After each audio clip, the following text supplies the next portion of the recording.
Actualidad Radio, la información nunca sonó tan bien.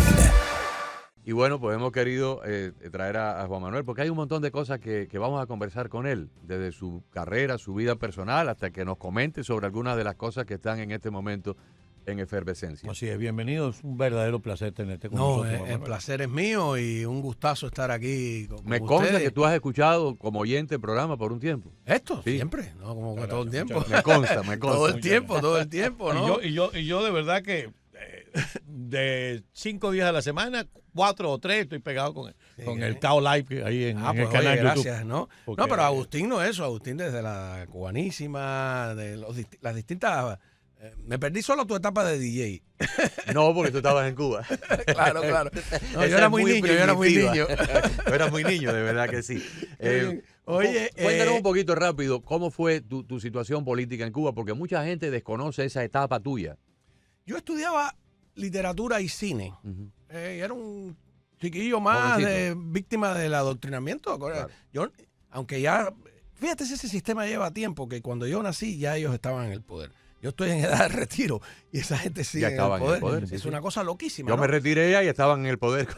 Entonces, el tema es que cuando yo fui a la escuela por primera vez ya estaban las fotos de Fidel, de Camilo. El Che Guevara. El Che todavía, porque el Che que muere en el 68, 67 por ahí. Y yo fui a la escuela por primera vez, a ver, a los 5 años, 65, qué sé yo. Pero de todas maneras ya me enseñé. Yo fui de los que aprendí a leer con la C de la R de Revolución, la C del Che, la R de Raúl, así. Sí. Eso no era ningún cuento, un adoctrinamiento, los matutinos, de las escuelas ahí lleno de consignas. Es una revolución muy gritona. Se pasa el día gritando cosas, qué sé yo. Pero, mira, aquello va contra la realidad, desmiente todo el día el discurso. Y yo tenía la vocación de escribir, te digo, como estudiante de literatura o de cine, etcétera. Y es una cosa muy extraña, por ahí se publicó algo sobre eso porque no sé si era ¿por qué te vigilan a todo el mundo? ¿No? Yo tenía 19 años, me empezaron a vigilar, entraron a mi casa, me hicieron un registro, me encontraron unos papeles donde yo escribía un guión, unos cuentos que obviamente contrarrevolucionarios le llamaban ellos. Entonces me procesaron primero por desacato, porque había un versito donde me burlaba de Fidel, de Raúl, de Almeida, de todos, ¿no? Y entonces, pero después el fiscal lo subió a otro delito que se ha usado mucho ahora contra los muchachos del 11J, los dos, desacato. Por ejemplo, por desacato está ese que rompió la foto de Fidel. Sí. ¿No? Eso, y hay otro de peligrosidad. Peligrosidad es una figura delictiva que usan más bien para los presos comunes, ¿no? Y está esa cosa de que te condenan por convicción. Tú no tienen pruebas de que tú has cometido el delito, pero tienen la convicción de que lo has cometido, ¿no? Sí. Es una cosa muy loca. Esa figura jurídica no la conocía, la convicción. Sí. Es una cosa que... Hasta por los pensamientos. Si tú eres una persona y ellos creen que tus pensamientos son desafectos. En la cabaña, yo todavía, cuando estuve allí en el año 82, era todavía una prisión. En la cabaña había una galera que le llamaban la galera de los ojalateros. Y yo creí que eran gente que vendía hojalata clandestina, ¿no? Y eran tipos que ojalá que se muera, ojalá que esto se caiga, ojalá que pase el otro. Oye, había como 200 gente en la galera de los ojalateros. Y había un tipo, que por ahí tengo el nombre, ya lo encontré, porque estoy escribiendo un libro sobre esa etapa, que le decían el soñador. Y era un tipo que había soñado que Fidel se había muerto. Un sueño. Sí, señor, 9 años. Por el sueño le metieron cárcel. O que lo había matado, qué sé yo. Y su mujer lo comentó en la bodega. Sí, le metieron cárcel. Por intentos de asesinato al primer ministro. En un sueño. En un sueño, ¿no? Entonces el soñador es famoso. Por ahí tengo el nombre exacto. ¿En qué año tú saliste de Cuba? Yo salí en el 86. Yo estuve preso del 82 al 85. Estuve vagando un tiempo por La Habana. En el 86 mi familia compró una visa a Noriega. Sí. ¿No? Saliste por Panamá. Había 5.000 cubanos, estábamos allí varados, etcétera. Y allí estuve hasta el 88. Llegué aquí por la Fundación Nacional Cubano-Americana, que Plan Éxodo. Con Lourdes Kirsch. Con Lourdes Kirchner. El plan de reunificación de la fundación. Ajá. Mi mujer trabajó en el plan Éxodo. Mira qué bien. Sí, con la fundación, con Lourdes Kirsch, era su jefa. Sí. O sea, tú no la conocías, conociste a tu esposa aquí en Estados Unidos. Muchos años después. Okay. Yo no la conocía. Y en esa época ella todavía no trabajaba en el plan Éxodo. Pues estaba solo Lourdes, ¿no? Y nada, llegué aquí así de esa manera y yo había, en el libro ese del impertinente cuento, yo había empezado a trabajar en RPC Canal 4 de Panamá con Mayín Correa, que todavía mantengo comunicación con ella. Fue alcaldesa de Ciudad. Con 87 años acaba de ganar la gobernatura de Panamá. No puede ser. Y sigue tan anticomunista No como puede siempre. ser. Sí. Ahí. 87 años. Y tiene, y ahí empecé la radio en KW Continente, que Ajá. era la estación de Cañita Correa, su Sí, hermano, sí. que donde se pasó la entrevista que desató la cruzada civilista. Todo. Entraron los Doberman, le llamaban a esos guardias, por una esquina de la puerta, eso estaba en Vía España, no dejaron un micrófono en pie, lo destruyeron todo, fue tremendo. Después el canal de televisión, yo fui productor de su programa, igual. O sea que entré de Guatemala para salir. Y de ahí vienes para Miami. Ahí estuvimos, nos quedamos sin trabajo, me fui a tratar de hacer un documental con Manuel Calvit, un cineasta. En Panamá llueve mucho, estábamos en un jeep con una lona y cayó un aguacero de esos bíblicos de Panamá y llovía más adentro del jeep, se mojaron las cámaras, yo llevaba la guitarra yo la viraba y salía por el hueco agua así, nunca pudimos filmar nada, qué sé yo. Y cuando regresé estaba la fundación, porque yo había enviado, mira tú qué cosa tan curiosa, Oscar Aza. Estaba todo el mundo cubriendo Panamá. Yo ahí conocí a Oscar Aza, conocí a Ninosca, conocí a montones de gente de la radio de aquí, de Miami, de la televisión que iban a cubrir y yo los ayudaba, ¿no? A conseguir entrevistas, a hacer esto, lo otro. Y un día dije, déjame filmar. Miami no sabe que habemos aquí 5,000 cubanos. Me había enterado del plan Éxodo, estaba recogiendo gente y me fui por todas las esquinas. Los cubanos estaban vendiendo plátanos, qué sé yo, los edificios. Y los mandé con el camarógrafo Oscar Aza para acá. Y el Canal 23 puso todas esas imágenes. Y entonces después me pidieron más. Y eso hizo que la atención de la fundación se centrara en Panamá, nosotros en Panamá. Y cuando yo regresé de ese viaje a las bananeras, yo quería conocer a los indios chocóes que estaban allá en el Chocó y que no firmamos nada, como te digo, estaba ya la fundación. Entonces fui allí, llené los papeles. La Fundación Nacional Cubano-Americana, para los que no son cubanos, que en ese momento la presidía Jorge Mascanosa con una junta de notables cubanos que eran miembros de la junta directiva, logró la reunificación de muchísimos cubanos que vinieron de Como Panamá, de 11,000. Perú, exactamente, de muchos lugares. De Rusia había también los famosos gusanos rojos. Sí. Te están enviando saludos, Juan Manuel Tejero. Un abrazo para mi antiguo ¡Concho! compañero de aula, tocayo mío. Mi madre gozó y disfrutó mucho su entrevista al dictador. También su esposa, conocida mía de nuestra época en la iglesia. Tú sabes Un que yo abrazo. tengo un incidente cuando tú estás en Argentina, Sí. en la cumbre de jefes de Estado. Ajá. Yo llego a Buenos Aires a un viaje de turismo. Mira para eso. El día que tú estás En la en bronca, la en bronca Córdoba. con Fidel, yo Ajá. llego a Buenos Aires, de aquí de Miami, en un avión que sale de aquí como a las 8 o las 10 de la noche y llega al amanecer a Buenos Aires. Un avión con 300 pasajeros. Nos bajamos todos y vamos a inmigración. A esa hora solamente hay 2 o 3 funcionarios en la parte migratoria porque es muy temprano. Pasan todo el mundo. Y llego yo, presento mi pasaporte y el tipo lo mira, lo poncha en la computadora y me dice, espere un momento. Me deja ahí parado frente a la computadora en el kiosquito y se va para adentro y se pierde. 5 minutos, 7 minutos, 10 minutos, 15 minutos, ya no hay nadie. Todos los pasajeros pasaron y se fueron a coger sus taxis y se fueron de allí. Y yo estoy solo en un salón gigantesco. Además, como ya se fueron todos los pasajeros, los 2 o 3 otros funcionarios de inmigración también se fueron. Me quedé yo solo allí. Y yo, pero ¿esto qué cosa es? Y al cabo de 15 o 20 minutos, regresa el individuo. Y así de son. Me dice, ¿y usted dónde trabaja? Digo, en Miami. Dice, no. ¿En qué trabaja usted? Digo, yo trabajo y me caigo en cuenta. Digo, en comunicaciones. tipo mira el pasaporte, me lo acuñe y me dice, pase.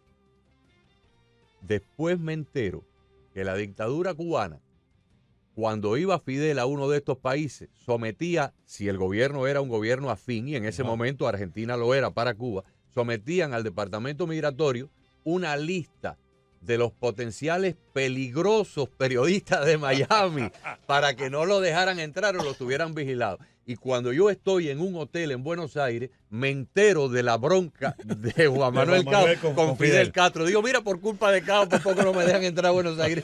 Oye, y yo iba de turista. Qué anécdota tremenda, ¿no? Juan Manuel Teijeiro, que yo le decíamos Teijeiro, es Teijeiro. Teijeiro, Eso acabo de leerlo. Súper galleguísimo debe ser ese apellido. O portugués. Claro, porque hay muchos apellidos gallegos que son portugueses, ¿no? Era mi compañero en 6º grado, ¿no? Juan Manuel, es tocayo mío, ¿no? Juan Manuel Teijeiro, igual que yo. Él vivía en 11 y 46, más o menos. Y después estuvo en el pre, pero yo lo recuerdo más en la primaria porque él era católico y creo que había sido monaguillo. Y fue víctima desde la infancia de persecución. Marginación, bullying oficial, Claro, digamos, sí, de carácter oficial. Fue la época de la represión todo, ¿no? dura contra los católicos y los protestantes y los testigos de Jehová. Y nosotros de niños no entendíamos, sabíamos, nos dábamos cuenta que lo señalaban, qué sé yo, pero no entendíamos la dimensión de lo que una persona como Teijeiro sufría de alguna manera. Años después que nos encontramos aquí, él me hace una confesión. Dice, la última vez que yo te vi en la primaria, tú estabas en una bronca tumultuaria como con 5 gente en una calle tirándose piedra, con el pie sangrando. Qué sé yo. Y entonces yo me quedé así, me acordé de aquella pelea, de esas que se armaban a las salidas de la escuela. Uh-huh.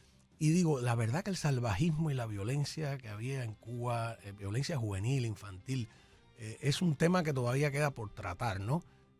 En las escuelas había, cuando te espero a las 4, que era la salida, había peleas todos los días, ¿eh? Si no eras tú, era el otro, el vecino, las muchachas se fajaban, se agarraban los pelos. O sea, es ¿cómo se y eso estamos hablando de, me gradué de primaria en el año 73 y ya eso estaba así como estar ahora. Imagínate tú. Llegas aquí a Miami, comienzas a trabajar. ¿Dónde fue primero, en el 23? Yo empiezo a trabajar en el 23 precisamente porque... ¿Con Mirna Sonora fue? No tuve esa suerte. Quinto y sexto grado. Quinto y sexto, ¿no? Qué bien, pero que te diga si es cierto lo que estoy contando de todo lo que él sufrió por sus creencias religiosas. ¿Helga Silva? No, a mí me consigue el trabajo Ninosca Pérez Castellón, porque... Ninosca dirigía La Voz de la Fundación. Todavía no. Todavía. Lo que pasa es que Ninosca había ido a Panamá a trabajar como periodista de la radio. Ella estaba en RH Cadena Azul, ¿puede ser? ¿Estaba en esa época? En esa época, ¿qué año era? Estamos hablando del año 87, 86. Es posible. Y entonces Ninosca conocía a Nancy Pérez Crespo, que a su vez conocía a Seida Cecilia Méndez, que era la jefa de promociones del 23. Y entonces empecé a trabajar en promociones en Canal 23 y después me fui para el noticiero a hacer promociones para el noticiero. Me hice un medio famosito ahí porque me gané un Emmy como a los 6 meses de estar con un promo sobre los presos políticos precisamente. Y Cancela me ayudó muchísimo. José Cancela. Y después con Cancela y con Blaya me pasé para Telemundo, que nos pasamos. Cancela, Blaya, Ricardo Bravo, Omar Machán, Omar no se fue a Telemundo, Omar se fue a Radio Única después. A Radio Única con Cancela y con Herb Yo Levine. estuve en Radio Única al principio también. Y Tomás Martínez. Tomás Martínez entró después. Después, sí. Cuando yo me fui, sí. Hemos dado vuelta cantidad. Yo tuve 2 compañeros muy queridos que trabajaron en Radio Única. Uno ya, los 2 fallecidos ya, Daniel Torres, que fue mi compañero de televisión por varios años, y acabamos de perder hace muy poco tiempo a Manuel Carvajales, que era ejecutivo de publicidad. Trabajó además amigo nuestro, y la esposa trabaja con usted, trabaja con nosotros. Después de ahí me fui contigo para la WQA. Efectivamente, eso fue como por el... Yo hacía el noticiero y tú venías después. Alrededor del 2000, por ahí. 99, exacto. Teníamos un lema que decía algo así, la radio del nuevo milenio. Exacto. Y el nuevo milenio ya ha pasado un cuarto de siglo. Exacto. Ya llevamos 25 años en el nuevo milenio. Comienzo con las mañanas de WQA con Bernadette. Cuando se va Fusté para trabajar con Alarcón a las 12:10, Herb Levine me pone a mí en las mañanas. Eran 5 horas, empezaba a las 6 de la mañana hasta las 11. Entonces teníamos 3 programas dentro de ese bloque de 5 horas. Yo arrancaba de 6 a 8 solo en un noticiero. Perdón, a las 8 de la mañana entraba en ese momento Julio Estorino hasta las 9, y a las 9 entraba Bernadette, y con Bernadette tirábamos hasta las 11. Después Julio Estorino empezó a trabajar conmigo a las 6. Bernadette se casa con un periodista español llamado Santiago Aroca. Ustedes hicieron unos programas juntos. Y Santiago entonces hacía programa conmigo de punto y contrapunto de 8 a 9, y dábamos paso entonces a la llegada de Bernadette y trabajábamos hasta las 11. Y ahora yo pienso, no sé si quién venía después de mí. Espérate, no. ¿Era Oscar? No, era yo. Entonces llega un momento donde ya yo estoy abrumado con las 5 horas estas. Es terrible. Eran 5 horas, me tenía que levantar como a las 4 de la mañana para preparar todo, pues eran 5 horas, ya llevaba muchos años en eso. Yo empecé en el año 92 con ese bloque de 5 horas. Y ya como por el 97 o 98, yo dejo la gerencia y la dirección la asume Chuni Montaner. Chuni. Chuni Montaner, y entonces yo quería quitarme la hora de las 6 de la mañana, de 6 a 8, soltar aquello, soltarlo de 6 a 8. Yo había tratado un tiempo con Evelio Tayá, que en paz descanse, con Noemí Alarcón. Yo traté con Evelio también. En paz descanse, y a las 6 entraba Juan Manuel Cao. Y yo lo relevaba entonces a las 8. Ya a las 8 para mí era jamón. Era jamón, ¿no? No, pero aquí está la gente felicitándonos por tenerte con nosotros. Se vistió de gala el programa con la visita de ese digno patriota. Gracias, Juan Manuel Cao, por tu trayectoria anticomunista, por la libertad de Cuba. Dice Cao, lo mejor de la televisión, no me pierdo su programa televisivo, le va muy bien. Ahora vamos a hablar, ya cuando regresemos, vamos a una breve pausa. Vamos a la actualidad. A la actualidad. Si no, vamos a empezar ahora con lo que fue tú, porque tú estuviste un tiempo de reportero y de corresponsal, pero con Telemundo. Pero luego entonces tiene tu propio programa en América 41. En América. El primero que oí hablar de 41 fue a ti. Sí. Que tú te fuiste a 41. Yo me fui, mira, cuando tumban las torres, 2000. La semana que tumban las torres. 2001. Exactamente, septiembre de 2001, sí. Me viene a buscar a la radio. Yo terminaba el programa de la radio con Bernadette como a las 11 de la mañana, y en el lobby estaba Fernando Hidalgo, que en paz descanse. Oye, toda la gente que estoy mencionando, que en paz descanse. Fernando Hidalgo, que estaba pegadísimo con los fonomemecos. Los fonomemecos y Fernando tenían los 2 programas estelares del Canal 41 en ese momento. Y el dueño era Omar Romay. Entonces Fernando me dice, necesito que nos reunamos mañana con Romay. Digo, bueno, vamos, porque quiero que me ayudes. Me dice Fernando, quiero que me ayudes, necesito tu ayuda. Y tiene que ver con lo del derribo de las torres. Vamos al restaurante de los ranchos ahí en Sweetwater. Yo no conocía a Romay, me lo presenta y me dice Fernando, mira, queremos que mi programa es un programa cómico, es un programa de sketches, es un programa de entretenimiento con una orquesta y demás, pero queremos abrir contigo todos los días en un programa serio, dando las noticias de lo que parece que va a ser una guerra. Y yo acepto y empiezo con Fernando. Y estuve con Fernando como un par de meses.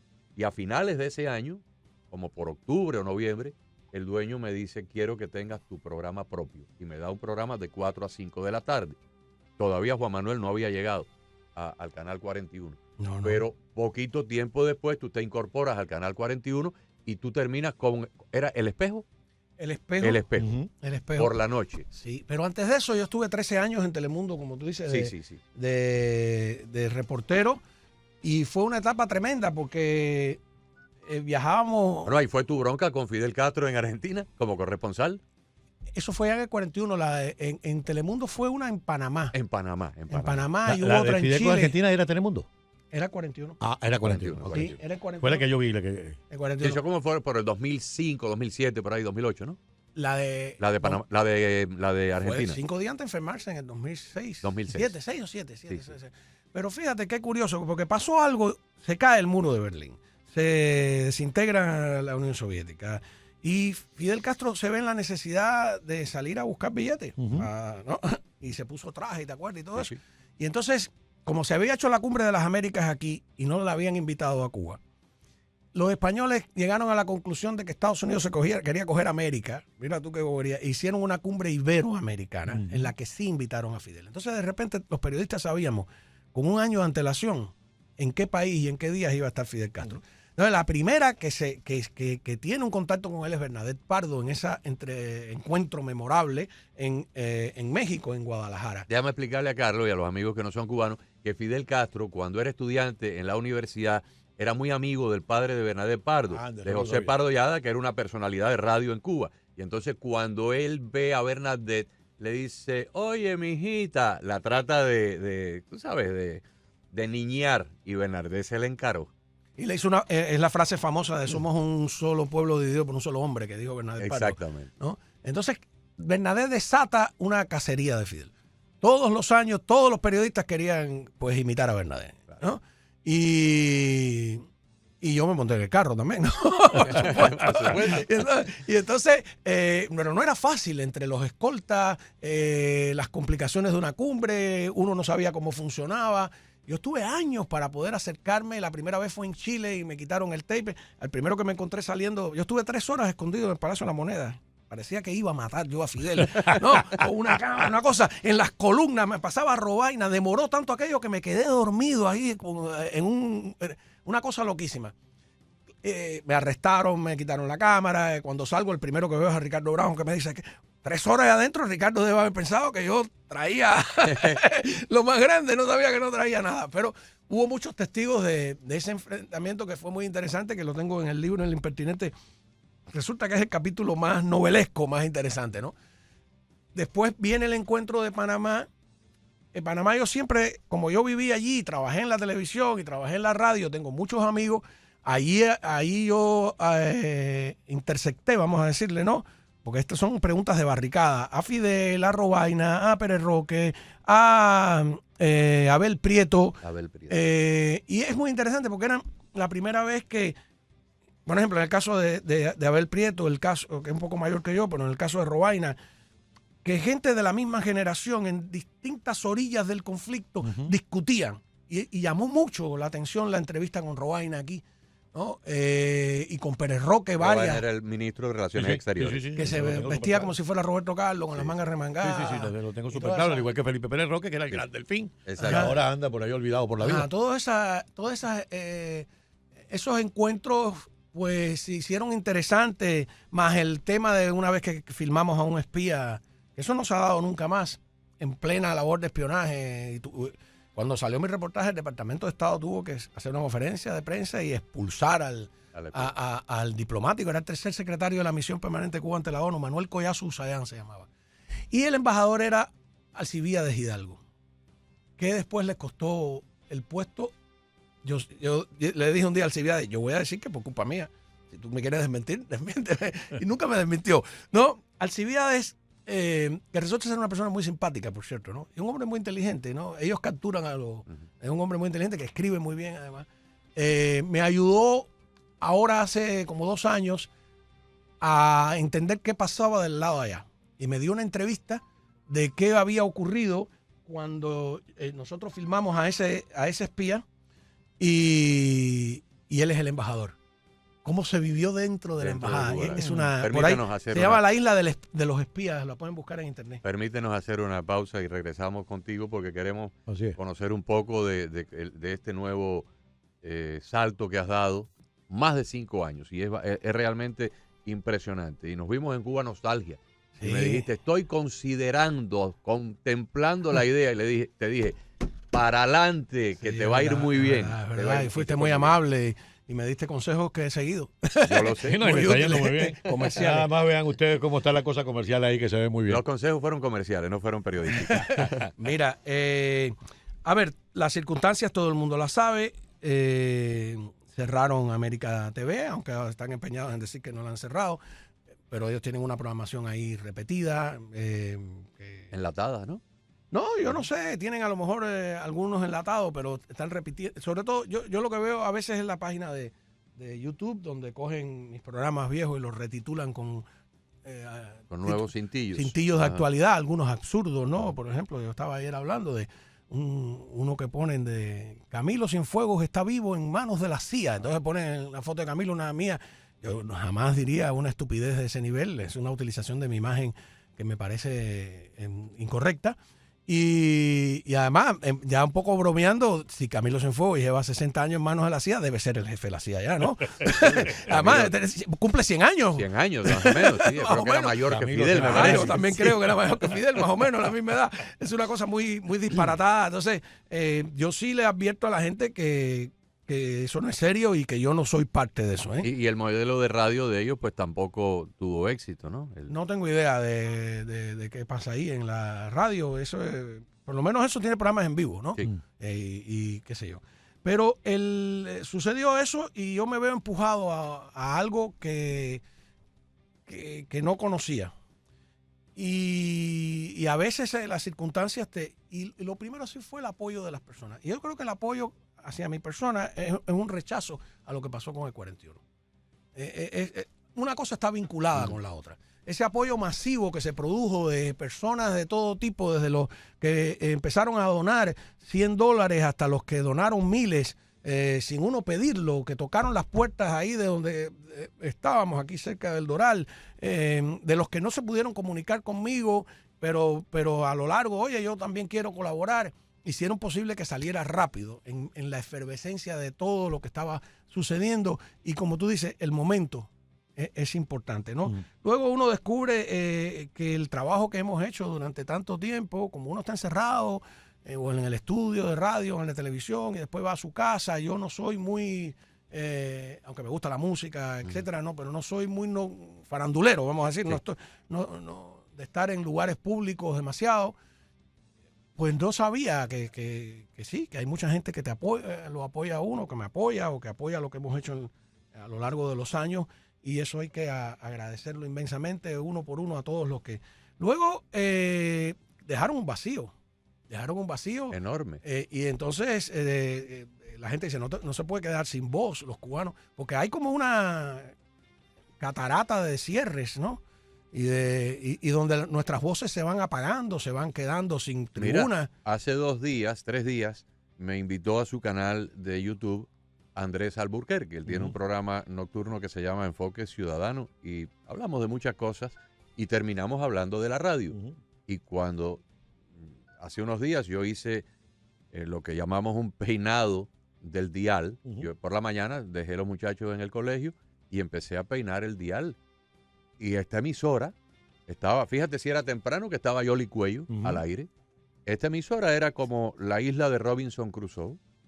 Era la única que tenía una programación coherente en ese momento en el dial. Cuando en Miami, hace 10 años atrás, habían 7 u 8 emisoras que te dabas el lujo de escoger la que te daba la gana, porque todas tenían algo interesante que decir. Sí. No, nos hemos quedado a actualidad y eso no es bueno. O sea, si lo miras desde el punto de vista de los dueños de esta emisora, es maravilloso porque somos los dueños del pastel. Todos los pedazos de la pizza son nuestros. Pero desde el punto de vista de la comunidad no es bueno. Y desde el punto de vista del trabajador como nosotros no es bueno tener solamente una plataforma. Lo demás se ha desmembrado. Sí. Hay emisoras que eran baluartes y hoy en día tienen una cinta de música rotando las 24 horas ahí. Tienen una cinta de promociones. Sí, de promoción, una cinta de promociones. Claro, entonces lo que ha sucedido es que esa ayuda colectiva, ¿no? Pues yo dije, voy a reproducir el mismo programa que hacía en la televisión, porque ya hacía rato que teníamos más éxito en internet que en el aire. Okay. Por ejemplo, una entrevista cuando empezó el tema migratorio que yo le había hecho a Ángel Leal, el abogado, en 3 días tenía 4 millones de visualizaciones. Eso nunca había pasado en la televisión, tener 4 millones de visualizaciones, una cosa así. Totalmente. Y las entrevistas con el coronel Octavio Pérez, 300,000, 600,000, qué sé yo. Yo empiezo aquí, por supuesto, de cero, sin ningún capital, salvo la colaboración de la gente. Y sin promoción ninguna. Bueno, el boca a boca. El debate que se creó. Sí. Y yo empecé a filmar la ayuda de la gente. Ahora mismo que me llamó Raúl Pérez, que o Grillo, que uno construyó la base de la mesa, otro donó el granito, que es una cosa rara, porque es una mesa de granito. El estudio es precioso, me encantó el estudio, y entonces, lindísimo. Por supuesto, el estudio, que también fue una propuesta gratuita inicialmente de Manny Bouza, y luego los patrocinadores, pues bueno, pues me voy contigo, si no tengo a dónde irme. Algunos han quedado ahí con el repetido, a lo mejor porque tienen contratos, yo no sé, no tengo la menor idea. Crearon un vacío y no existen los vacíos, ¿no? En el periodismo se llenan, si tú creas un vacío lo llena otro, etcétera. Lo cierto es que cumplimos el día 15 2 meses. No, es increíble. Y en los 2 meses ya vamos rumbo a los 100,000 famosos suscriptores que te mandan la placa. La placa plateada te la mandan ahora. A los 10 millones de visualizaciones. Estamos produciendo también 10 horas de contenido a la semana. Eso es un montón. Contenido en vivo. En vivo. 10 horas de contenido en vivo, Ya más tienes, según lo que estoy viendo, ya tienes casi 90,000 suscriptores. Ya casi 89,100. 89,100. O sea, estamos hablando de que al ritmo que van, yo calculo que en un mes estamos en los 100,000 suscriptores. Que ojo, he descubierto que el tema no son los famosos suscriptores, el tema son las visualizaciones. La visualización. Claro. Porque el 50% de los que nos ven todos los días en vivo ¿No están suscritos? no están suscritos. Entonces, Entonces, por eso siempre la famosa frase, suscríbete y activa las notificaciones. Esa es la famosa frase. pero no haces nada con tener suscriptores que no vean, Claro. cosas que he aprendido, que no vean tu contenido, porque el algoritmo, aquí el jefe es un algoritmo, tú no tienes nadie con quien discutir. No. El algoritmo se confunde y dice, tus suscriptores no están interesados en tu contenido. Y te ponen para el Te ponen en las el final, gradas, al final en de los la cola. filos. ¿No? Entonces tiene que haber cuando tú veas a alguien que tiene muchos suscriptores y no tiene muchas visualizaciones, hay algo raro. Y entonces tiene que ir parejo una cosa con la otra. Esto ha sido totalmente orgánico, totalmente espontáneo. Al principio ni siquiera pedíamos lo de los suscriptores. Ahora solo porque el equipo, que somos 7 gente. De repente yo he pasado A ser empresario. de ser empleado de toda una vida. No, a ser empresario. A tener que pagar una nómina. Pero además eres el dueño. No Una solamente eres tu propio jefe, sino que además tienes ahora una responsabilidad con una serie de Con gente 7 que trabaja. familias. Una nómina, te voy a decir una cifra, ¿no? El mes pasado de $30,000 al mes. El mes pasado. El mes pasado pagué $30,000 de nómina. ¿Tú te imaginas eso? ¡Qué locura! ¿No? Entonces, no, la fantasía, no me voy a hacer millonario. No. Porque claro, todo eso es que yo, ya, el que está más o menos ganando soy yo, porque ya mi interés es que prospere, Claro. pero no estoy en número rojo. Yo te lo dije. Es una cosa tremenda. Yo te lo Entonces, dije. esa es la ayuda En Cuba Nostalgia. Te el lo dije. empuje que me dio la comunidad para salvar al menos de esos 7 a 5 de los empleados. O sea, mis 2 productores Rescataste están, a toda esa gente. están aprendiendo a hacer cosas que no hacían antes, Sí. ¿no? Porque uno ahora está haciendo de TD, el otro de Booking, que no lo hacían, ¿no? Porque nuestro Booking está aquí con ustedes, por cierto. Tienes una persona al frente del departamento de ventas que probablemente hubiera que es quedado en la maravillosa. calle. Ujú. No, la del departamento de ventas, que es la esposa de Lilo Vilaplana, Iracema Otero. Si quieren anunciarse en nuestro programa, ¿Cómo no? la llaman a ella. Iracema es una persona muy organizada, muy eficaz, y que me había demostrado esa eficacia con algo tremendo. Yo estudié cine, como te dije, tengo guiones de cine, de largometrajes, de cortometrajes en la gaveta, y de vez en cuando, con mucho esfuerzo y perdiendo dinero, hacía algo. Un día ella me dice, dame acá un guión de eso.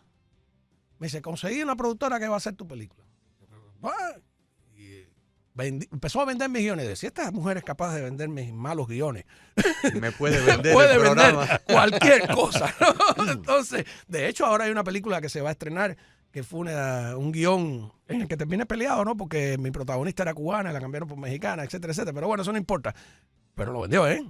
Y se llama Eva y Adán en Miami. Va a estrenarse próximamente. Y ha demostrado ser muy sensata, muy eficaz. Hay gente que se la quiere robar porque creen que el éxito, ¿no? no tiene ningún sentido. No se va a ir un vendedor a alguien que no tiene que público, no pegue, que no tiene... Exactamente. Es una cosa por supuesto, muy loca, los ¿no? vendedores quieren vender los programas que están pegados. Claro, ¿no? Exacto. Y hay que ser... y yo creo que sí, que poco a poco es un mundo asombroso. Todavía no me lo creo. Digo, ¿qué va a pasar, no? Mira, yo te puedo decir lo siguiente. Tú sabes que yo soy como una especie de mueble, que las emisoras se han mudado de un edificio para otro y me llevan a mí en el camión de la mudanza, pues yo llevo 47, el día 1 de septiembre, que va a ser ¿cuándo? La semana que viene más o menos. Sí, dentro de 9 días. Yo voy a cumplir 47 años ininterrumpidos de radio en Miami y estuve 15 años en televisión diaria.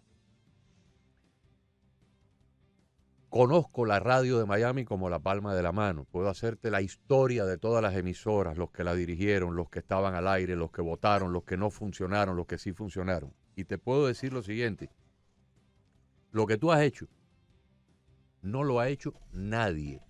Desde que llegaron los primeros cubanos aquí a Miami en 1959, exiliados, y empezaron a hacerse algunos programitas de media hora, de una hora, de figuras cubanas que habían venido de la CMQ y de la RGC en La Habana, y empezaron a hacer cositas acá en la radio americana en español.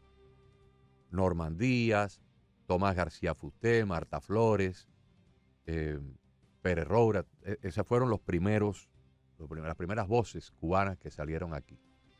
Lo que tú has hecho en 2 meses, en un campo completamente para ti desconocido, que es la internet, pasar de un proceso de televisión y de radio a un proceso de ser tu propio productor, el dueño de tu propia compañía productora, y lograr 89, 90, 100 mil suscriptores y millones de vistas, eso no lo ha hecho nadie. El día que se escriba el libro completo, algunos de nosotros en radio tal vez tengamos un capítulo, pero en este asunto del streaming, nadie lo había hecho. No, en 2 meses. Yo estoy viendo unos números aquí sorprendentes, muy buenos.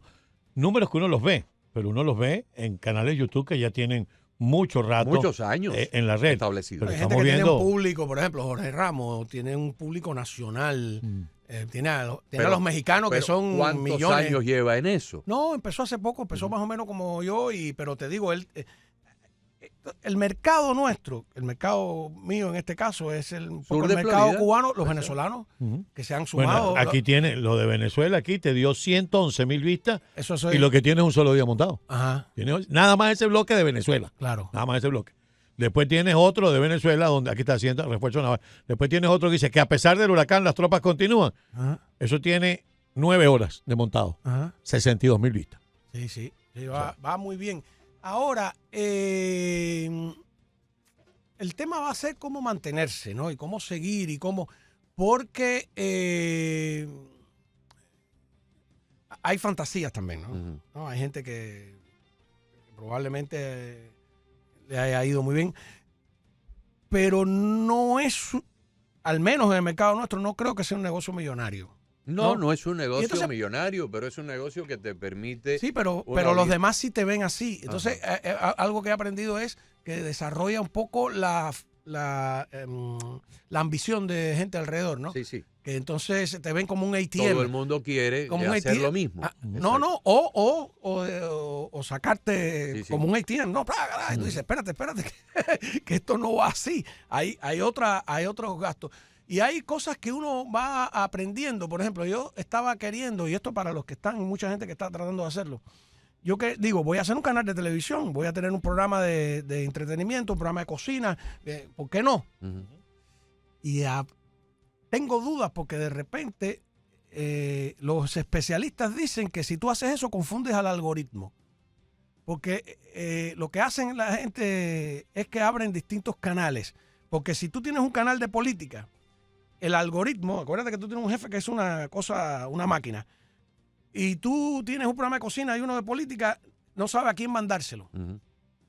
Entonces, estoy en ese dilema. No. Porque quiero hacer algo con el chef Felipe de Pata Negra. Quítate del dilema ese, y si lo vas a hacer, tienes que tener 3 canales. Ajá, eso me han dicho. El tuyo, el de cocina, el de corte costura, El de pintura, Y aunque 4 canales. así y lo vas a que tiene. hablar. todos sean tuyos, cada uno tenga Exacto, su tema. tienen que ser completamente independientes, Qué con curioso. diferentes Porque nombres además, Juan Manuel, y creo con que diferentes ha pasado estructuras. que tú estás buscando algo, inmediatamente, la próxima vez que hables en YouTube, te empiezan a aparecer cosas muy parecidas a las que buscas. Él identifica que eso es lo que te gusta. Entonces, ¿qué vas a hacer cuando abres el de cocina? Que quienes te buscan en política te van a perder. Y vas a empezar a perder. Sí, Sí, tienes que- esto- o tienes sea esto- que que estamos individuali- aprendiendo todo Tienes el que tiempo de eso. individualizarlos. Y, ¿ok? y luego, por ejemplo, otra cosa para compartir los consejos, porque he notado que muchos youtubers amablemente me han dado consejos súper útiles. El en vivo es en vivo, pero el segmento, por ejemplo, el nuestro, que andaba por 60,000 visualizaciones enseguida, En el que estuve yo. ajá, el que estuviste tú no lo puedes poner inmediatamente. Tú tienes que coger, lo subes y dices para dentro de 2 horas.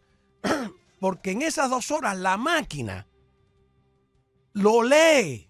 Yo he visto, analiza el programa, es una cosa de locos la tecnología. Sí, sí. Y dice, esto le interesa a fulano, a mengano y a ciclano.